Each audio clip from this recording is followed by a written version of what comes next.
When justice flutters and the political system loses its way, a storm rises, a revolution that changes everything. Aristotle tells us that revolution is not just a rage but a natural event. When those in power forget their duties, the people stand up for their rights. It is inevitable force, filled with both new hopes and new fears. On one side, the promises of a new dawn, on the other, the shadow of old struggles. In the journey of revolution, neither the light of old world can stop the arrival of a new day, nor can the darkness hold back the power of fresh ideas. Hello and welcome to the State Trap Simplified with Dr. Ajay. Today, we'll discuss about the theory of revolution that was propagated by Aristotle. Aristotle का क्या विचार था revolution को लेके, क्रांति के बारे में? Aristotle's views on revolution are contained in Book 5 of Politics, and it is largely based on the study of working of 158 constitutions of Greek city-states. अगर हम अरिस्टोटल की बात करें, उनका जो व्यू पॉइंट था रिवॉल्यूशन को लेके, वो उनका जो वर्क पॉलिटिक्स था, उसका बुक 5 में ही मेंशन किया गया है, बुक 5 में ही दिया गया है। और उनका ये जो आइडिया था, उनका व्यू पॉइंट रिवॉल्यूशन के बारे में, क्रांति के बारे में, उस समय के जो ग्रीक सिटी स्टेट में 158 कॉन्स्टिट्यूशन था, उसका अध्ययन पर आधारित। वो अध्ययन क्यों किए थे? ये जो कॉन्स्टिट्यूशन था वो अक्सर बदलता रहता था, तो वो अरिस्टोटल वो फाइंड आउट करना चाहते थे उसके पीछे क्या कारण है, वो क्यों बार बार चेंज होता रहता है, क्यों बदलता रहता है बार बार। ओके, उनके हिसाब से ये जो रिवॉल्यूशन है, कोई भी मेजर चेंज हो या माइनर चेंजेस, उसको वो रिवॉल्यूशन कंसीडर करते थे। Any changes be it major or minor does not matter, it will be considered as revolution. Example अगर हम बोले, अगर कहीं कोई स्टेट में, कोई नगर राज्य में मोनार्की है, वो मोनार्की बदल के अलीगर्की हो गया, उसको भी वो चेंज बोल रहे थे। कोई भी छोटा या बड़ा कोई भी चेंज हो। दूसरा क्या था? अगर शासन की शक्ति में कोई बदलाव होता है, चाहे उसी सरकार या संविधान में कोई बदलाव ना हो, तभी उसे क्रांति माना जाता है। से बोल रहे थे कि शासन, ये जो रूलिंग पावर है, जिनके हाथ क्षमता है, जिनके हाथ पावर है, उनके हाथ से जाके किसी और के हाथ में जाता है। सपोज मोनार्की है, मोनार्की में अभी एक्स पावर में है, ओके, वही मोनार्किकल फॉर्म ऑफ गवर्नमेंट में, वही मोनार्की में अगर ये पावर, ये सत्ता एक्स से हटके वाई के पास चला जाता है, फिर भी इसको वो बदलाव बोलते थे, फिर भी वो उसको क्रांति बोलते थे। या फिर ये मोनार्की उसके बदले ओलिगार्की आ गया, उसको भी हम क्रांति बोल सकते हैं। इसलिए अरिस्टोटल के हिसाब से कोई भी मेजर चेंजेस हो या माइनर चेंजेस हो, कॉन्स्टिट्यूशन में हो या सिर्फ पावर में हो, रूलिंग पावर के साथ ये चेंजेस हो, उसको भी हम रिवॉल्यूशन बोलेंगे, क्रांति बोलेंगे। ठीक है, रिवॉल्यूशन को समझाने के लिए अरिस्टोटल स्टैटिस का यूज किए थे। स्टैटिस का मतलब क्या है? रिवॉल्यूशन, सिविल स्ट्राइक और फ्रिक्शनल कॉन्फ्लिक्ट। स्टैटिस क्या है? ये जो शब्द है उसका यूज कैसे किया गया था? वो बोल रहे थे कोई भी रिवॉल्यूशन, क्रांति हो या सिविल स्ट्राइक और फ्रिक्शनल कॉन्फ्लिक्ट, उसको भी हम क्रांति बोलेंगे। ये सब कुछ स्टैटिस के अंदर ही आता है। रिवॉल्यूशन क्यों जरूरी है? अरिस्टोटल के हिसाब से रिवॉल्यूशन का एम होता था क्या? टू चेंज द कॉन्स्टिट्यूशन और ruling group. To change the constitution, we already discussed. अगर कहीं पे मोनार्किकल फॉर्म ऑफ गवर्नमेंट है, वहां से ओलिगार्की हो गया, या फिर डेमोक्रेसी है, वहां से बदल के मोनार्क हो गया, अरिस्टोक्रेसी हो गया, ये हो गया क्या? Change in the constitution. और रूलिंग ग्रुप, अभी एक्स के पास पावर है, ये पावर, ये सत्ता बदल के वाई के पास चला गया। ये हो गया change in the ruling group. क्रांति का उद्देश्य होता था परिवर्तन। पार्शियल चेंज हो सकता है या फिर टोटल हो सकता है। लीडरशिप और change in the form of government, we already discussed. What are the causes of revolution? What are the basically what we can say the general causes of revolution? Revolution, क्रांति होता है ना, तो उसका कारण क्या है? क्रांति होने के पीछे मकसद क्या है? क्रांति क्यों होता है? रिवॉल्यूशन क्यों होता है? अरिस्टोटल बोल रहे हैं क्रांति इसलिए होता है अगर लोगों को लगता है कहीं पे इनइक्वालिटी है या फिर इनजस्टिस है। इनजस्टिस, इनइक्वालिटी, असमानता जिसको बोलते हैं, वो रियल हो सकता है या परसिव्ड हो सकता है। रियल मतलब क्या है? वास्तव में इनइक्वालिटी है, वास्तव में इनजस्टिस हो रहा है, या फिर परसिव्ड मतलब ये सिर्फ हमें लगता है, ये वास्तविकता नहीं है, ये वास्तविकता से दूर है, ये काल्पनिक हो सकता है, लेकिन हमें लगता है कि समाज में इनइक्वालिटी है, हमें लगता है कि समाज में इनजस्टिस है, इसलिए रिवॉल्यूशन होता है। लोग तब क्रांति करते हैं जब उन्हें लगता है कि उनके साथ अन्याय हो रहा है, जो अक्सर शक्ति, धन या सम्मान के असमान वितरण के वजह से भी होता है। हम बोल सकते हैं inequality, economic inequality. The rich is getting richer day by day and the poor became more poorer. जो अमीर इंसान है वो दिन भर दिन अमीर होता जाता है और जो गरीब दिन भर दिन गरीब होता जाता है। ये इनइक्वालिटी, ये रिच और पुअर के बीच में जो गैप है, जो खाई है, ये जितना ज्यादा बढ़ेगा उतना ज्यादा असंतोष जन्म लेगा और उससे क्या होगा? रिवॉल्यूशन। तो पहला कारण, पहला कॉज क्या था? Inequality and injustice. दूसरा कारण क्या हो सकता है? Ambition and love of honour. Aristotle बोल रहे हैं लीडर्स और the group they may desire more recognition, prestige and political power. किस लिए एम्बिशन है? सम्मान का प्रेम। तुम्हें क्या चाहिए? रिस्पेक्ट चाहिए, रिकॉग्निशन चाहिए। इसीलिए समाज में पहचान, समाज में प्रतिष्ठा के लिए भी संघर्ष होता है, क्योंकि हर कोई पावर के लिए पागल होता है, प्रेस्टीज, मनी, उसके लिए पागल होते हैं। तो ये भी दूसरा कारण हो सकता है, love for honour, power, prestige. Okay. तीसरा कारण क्या हो सकता है? भय, both from rulers and the oppressed. शक्ति में होते हैं, जो पावर में होते हैं, वो अपनी शक्ति खोने का डर से पहले ही हमला कर सकते हैं। अगर मेरे पास पावर है, मुझे लग रहा है ये पावर कोई मुझसे छीनना चाहता है, किसके पास? किसी ग्रुप के पास, किसी इंडिविजुअल के पास एक कैपेबिलिटी है, वो पावर छीन सकता है, तो वो अटैक करने से पहले मैं उसको अटैक कर लूंगा। ये जो फियर है सत्ता से हट जाने का, उसकी वजह से भी रिवॉल्यूशन होता है। जो लोग दबाए जा रहे होते हैं वो अपने ऑपरेशन के और बढ़ने का डर से क्रांति करते हैं। फियर दो लोग से हो सकता है, रूलर से हो सकता है और ऑप्रेस्ड हो सकता है। रूलर से किससे?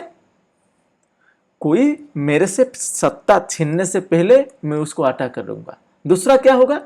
मैं किसी के ऊपर अन्याय कर रहा हूं, किसी के ऊपर अत्याचार कर रहा हूं, वो धीरे धीरे सहेगा और जब धैर्य का बांध टूटेगा वो संघर्ष करेगा। Disproportionate power and wealth. Fourth causes of revolution. किसी के हाथ में पावर, किसी के हाथ में वेल्थ अगर ज्यादा हो रहा है तो भी संघर्ष होगा। Excessive concentration of power and wealth ultimately leads to revolution, ultimately leads to dissatisfaction in the minds of the people. अगर पावर या धन का कुछ लोगों के हाथ में केंद्रित होना बाकी लोगों में नफरत और गुस्सा पैदा करता है। अगर ये जो पावर है, ये वेल्थ की बात कर रहे हैं हम, अगर सिर्फ किसी गिने चुने लोगों के हाथ में हो, गिने चुने लोगों के पास में हो, तो ये दूसरों का ध्यान आकर्षित करता है और ये नफरत को जन्म देता है और लोगों के अंदर गुस्सा भी पैदा करता है। अगर नफरत गुस्सा ज्यादा हो गया, that ultimately leads to revolution. और क्या कारण हो सकता है? इग्नोर्ड माइनर इनजस्टिस और नेग्लेक्ट माइनर इनजस्टिस। कोई छोटी सी गलती हो लेकिन वो गलती लगातार हो, अगर वही छोटी सी गलती को हम बार बार नजरअंदाज करेंगे, वो बढ़कर क्रांति का कारण बन सकता है। जैसे बूंद बूंद मिलकर समंदर बनता है, वैसे छोटा सा minor injustice that may leads to revolution.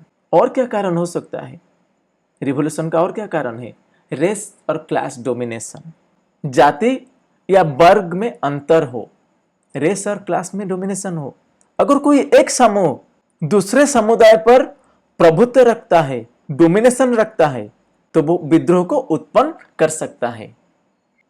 Differences in race or class. If one group, a particular tribe, a class or ethnicity dominates other, it may provoke a rebellion. It may result into revolution. अगर कोई एक समूह, वो जैसे कि कोई जाति हो, कोई वर्ग, कोई नस्ल हो, दूसरे समुदाय पर प्रभुत्व रखता है, दूसरे समुदाय को डोमिनेट करता है, तो वो विद्रोह का उत्पन्न कर सकता है। That may leads to revolution. Okay ये था the general causes of revolution. Specific causes bye constitution. Specific causes, Aristotle he provides a detailed observation of how revolution plays out differently in different constitutions. अगर Aristotle का जो मानना था specific cause भी होता है, कहीं पे अगर डेमोक्रेसी है वहां पे क्या कारण हो सकता है, ओलिगार्की वहां पे रिवॉल्यूशन का कारण डेमोक्रेसी से अलग हो सकता है। सो डेमोक्रेसीज क्या बोलते हैं? The rich feels excluded and over taxed. Democracy की हम बात करें, कहीं पे गणतांत्रिक राष्ट्र की हम बात करें, लोकतंत्र की बात करें, वहां का कमजोरी क्या है? ये अमीर लोग, जो रिच लोग होते हैं, द रिच पीपुल, वो रिवोल्ट करेंगे। क्यों करेंगे?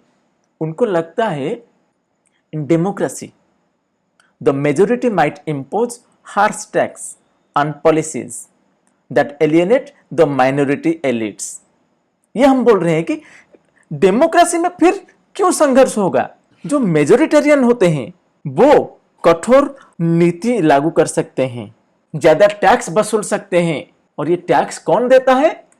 रिच ही देते हैं, रिच पीपुल, जिनके पास ज्यादा वेल्थ होता है। तो ये जो रिच पीपल हो गए, उनको लगता है डेमोक्रेसी उनके लिए अच्छा नहीं है। क्यों?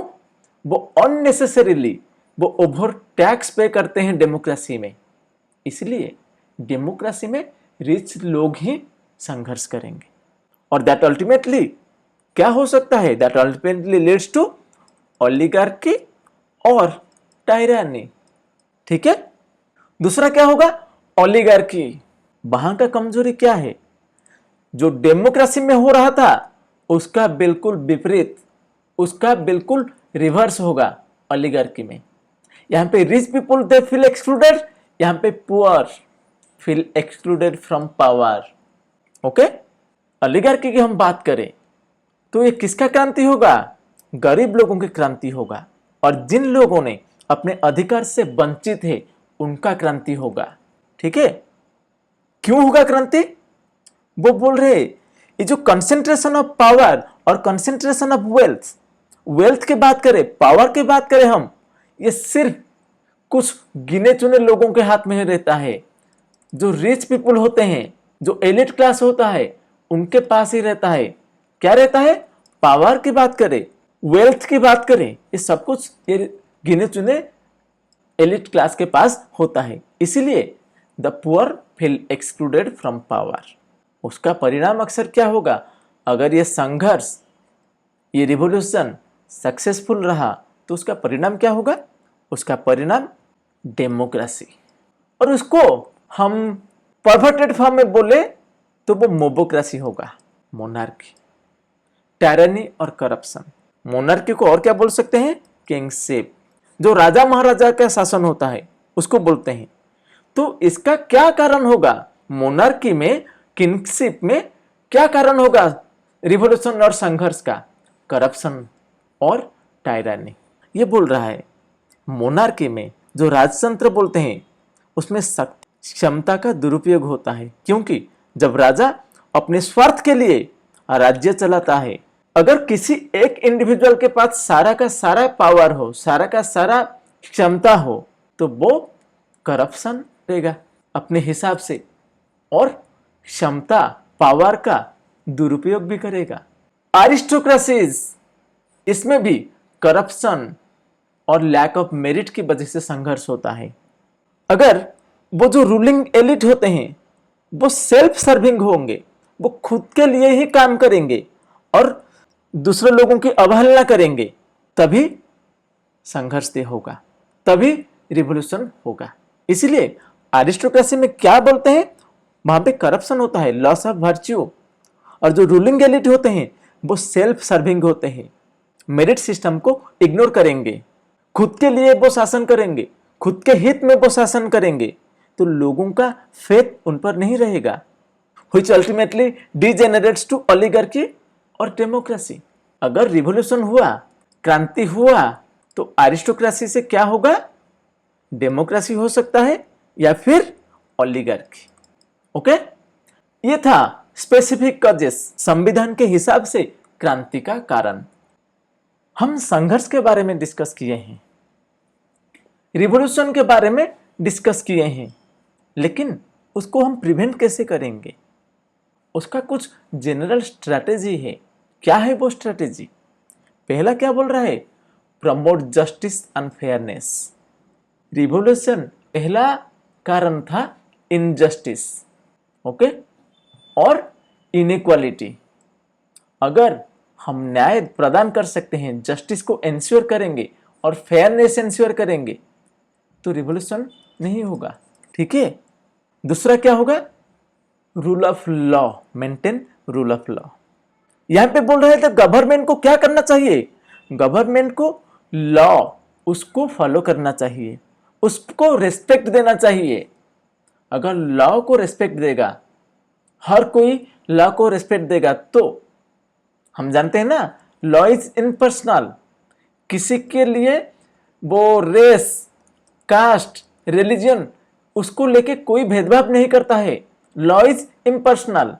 सो लॉ को रेस्पेक्ट देगा तो रिवॉल्यूशन को हम अवॉइड कर सकते हैं। Okay, revolution can be avoided if you respect and maintain rule of law. आइन के हिसाब से अगर शासन चला तो। और क्या हो सकता है? How revolution can be prevented? Civic education. ये सिटीजन्स को जो एजुकेशन है, शिक्षा देना चाहिए। किसमें शिक्षा देना चाहिए? वर्च्यूज लाइक ओबीडियंस, ओबीडियंट होना चाहिए, और loyalty, respect for the constitution, संविधान को रेस्पेक्ट करना चाहिए, उनका रेस्पॉन्सिबिलिटी, उनका जिम्मेदारी उसको याद रखना चाहिए। लॉयल्टी और ओबीडियंस, इन सब वर्च्यू में लोगों को एजुकेशन देना चाहिए। Avoid extreme inequality, this is another way that revolution can be prevented. Extreme inequality, हम ये जानते हैं कोई भी समाज, किसी भी समाज की बात करें तो वहां पे परफेक्ट इक्वालिटी नहीं हो सकता, लेकिन इनइक्वालिटी, लेकिन जो इनइक्वालिटी का तादाद, जो inequality, the gap between the rich and poor, ये जो खाई है, उसको हम जितना कम करेंगे उतना अच्छा है। उसको जितना कम करेंगे रिवॉल्यूशन न होने का चांस बनेगा। इसलिए हम बोल रहे थे कि एक्सट्रीम पॉवर्टी हो या एक्सट्रीम वेल्थ हो, दोनों को अवॉइड करना चाहिए, और दोनों के बीच में एक मिडिल पाथ होना चाहिए। इकोनॉमिक एंड सोशल मॉडरेशन होना चाहिए, दोनों के बीच में एक संतुलन होना चाहिए, तभी जाके हम क्रांति, रिवॉल्यूशन को अवॉइड कर सकते हैं। मॉडरेट लीडरशिप, लीडरशिप को भी मॉडरेट होना चाहिए। किसी एक वर्ग को ज्यादा ही प्रोत्साहित ना करे या किसी और एक वर्ग को ज्यादा ही अवहेलना ना करे, दोनों को एक जैसा ट्रीट करे, तभी जाके असंतोष नहीं होगा, तभी जाके रिवॉल्यूशन को हम अवॉइड कर सकते हैं। Respect tradition and stability. कोई भी समाज हो, कोई भी सोसाइटी हो, वहां पे उनका ट्रेडिशन को लोग ज्यादा मानते हैं। It was said that nobody listens to the district magistrate when it comes to religion. अगर धर्म की बात करें तो कोई भी डिस्ट्रिक्ट कलेक्टर, डिस्ट्रिक्ट मैजिस्ट्रेट की बात नहीं सुनेगा, क्योंकि उनके लिए रिलीजन ज्यादा बड़ा है। इसलिए हम ये बोल रहे थे, किसी भी वर्ग का लोग हो, किसी भी रिलीजन का लोग हो, किसी भी सोसाइटी, किसी भी रेस के लोग हो, उनका जो ट्रेडिशन है, उनका जो कस्टम है, उनका जो वैल्यूज, उसको रिस्पेक्ट देना चाहिए। तभी जाके हम बोल सकते हैं रिवॉल्यूशन को प्रिवेंट किया जा सकता है। Preventing revolution through the tailor strategy. हम तो पहले ये डिस्कस किए थे क्या, जनरल स्ट्रेटेजी हर किसी के लिए, हर किसी समाज के लिए, लेकिन ये टेलर स्ट्रेटेजी क्या है? जैसे हम डिस्कस किए थे क्या, डेमोक्रेसी, ओलिगार्की, एरिस्टोक्रेसी, वहां पे कजेस भी अलग होता है, कजेस ऑफ रिवॉल्यूशन अलग हो सकता है, तो उसका प्रिवेंशन भी अलग होगा, राइट? सो डेमोक्रेसी में हम कैसे रिवॉल्यूशन, क्रांति को प्रिवेंट करेंगे? हम पहले बोल रहे थे डेमोक्रेसी को हम और क्या बोलते हैं, मोबोक्रेसी। यहां पे मेजोरिटेरियन का सत्ता चलता है, मेजोरिटेरियन पावर में होता है, रूल करता है, और किसको इग्नोर करता है? जब वेल्दी एलिट क्लास को हम इग्नोर करते हैं। अगर वही वेल्दी एलिट क्लास को हम शासन प्रक्रिया में इन्वॉल्व करें तो हम क्रांति को अवॉइड कर सकते हैं, रिवॉल्यूशन को अवॉइड कर सकते हैं। ओके, ओलिगार्की में क्या होगा? Give the poor limited voice. हम ये बोल रहे हैं ओलिगार्की में ज्यादातर पावर रिच और एलिट क्लास के पास होता था, और किसको हम इग्नोर कर रहे थे? Poor class, the voiceless, the oppressed and depressed class को, जो दलित होते हैं उनको, और जो गरीब, जो पुअर है, उन लोगों को हम इग्नोर कर रहे थे। ओलिगार्की में हम रिवॉल्यूशन को प्रिवेंट करना चाहते हैं, जिसको हम इग्नोर कर रहे थे उनको थोड़ा बहुत पावर दे दो। तो ये बोल रहा है कि ओलिगार्की में ये जो पुअर लोग होते हैं उनको थोड़ा बहुत राइट्स दे दो। ओके, वोटिंग राइट्स हो गया, या फिर कोई दूसरा सिविक और सोशल राइट्स हो गया, थोड़ा बहुत दे दो, वो लोग खुश हो जाएंगे, तो हम रिवॉल्यूशन को अवॉइड कर सकते हैं। एरिस्टोक्रेसी में क्या होता है? एरिस्टोक्रेसी में दिक्कत क्या था? एक था करप्शन, दूसरा था क्या? Ignoring merit, right? हम मेरिट को इग्नोर कर रहे थे, सो उसका प्रिवेंशन क्या होगा? करप्शन कम करो, मेरिट सिस्टम उसको रेस्पेक्ट करो, उसको एंश्योर करो, तो फिर हम रिवॉल्यूशन को अवॉइड कर सकते हैं। ठीक है, सो एरिस्टोक्रेसी ये बोल रहा है कि ये एंश्योर करो, ये सुनिश्चित करिए कि जो लोग शक्ति में है वो सच में वर्चुअस हैं और मेरिट के आधार पर चुने गए हैं। यहां पे कोई नेपोटिज्म, कोई भाई भतीजावाद नहीं हुआ है। जो लोग आए हैं शासन करने के लिए वो मेरिट के बेसिस में आए हैं, उनके पास वो काबिलियत था, इसलिए वो आए हैं। टायरानिज्म में कैसे होगा? वो बेनोवालेंस और जस्टिस की बात कर रहे हैं। टायरानी, वहां पे हम कैसे रिवॉल्यूशन को अवॉइड कर सकते हैं? जस्टली एंड मॉडरेटली हम शासन करें तो। यहां पे माइल्डनेस और एक मिडिल पाथ होना चाहिए। कोई भी एक्सट्रीम डिसीजंस उसको हम अवॉइड करेंगे। Okay, to conclude we can say that Aristotle's theory of revolution is a systematic and insightful analysis. उनका जो कंसेप्ट था रिवॉल्यूशन का, it's a very systematic and insightful analysis था। पहले क्या बोले? जनरल कॉज क्या होगा रिवॉल्यूशन का, फिर स्पेसिफिक कॉज क्या होगा, फिर बोल रहे थे क्या जनरल सॉल्यूशन, हम कैसे रिवॉल्यूशन को प्रिवेंट कर सकते हैं, फिर आ गया specific prevention on the basis of constitution. Okay, it's a very systematic theory, and he recognizes that inequality, injustice, and power struggle are the heart of revolution. Revolution का कारण क्या है? रिवॉल्यूशन का मेन रीजन क्या है? Injustice, imbalance. ठीक है, अगर इनजस्टिस हो रहा है, अब वो इनजस्टिस वास्तविक हो सकता है या फिर काल्पनिक हो सकता है, ये रियलिटी में हो सकता है, या सिर्फ हमें लग रहा है इनजस्टिस हो रहा है, तभी रिवॉल्यूशन होगा।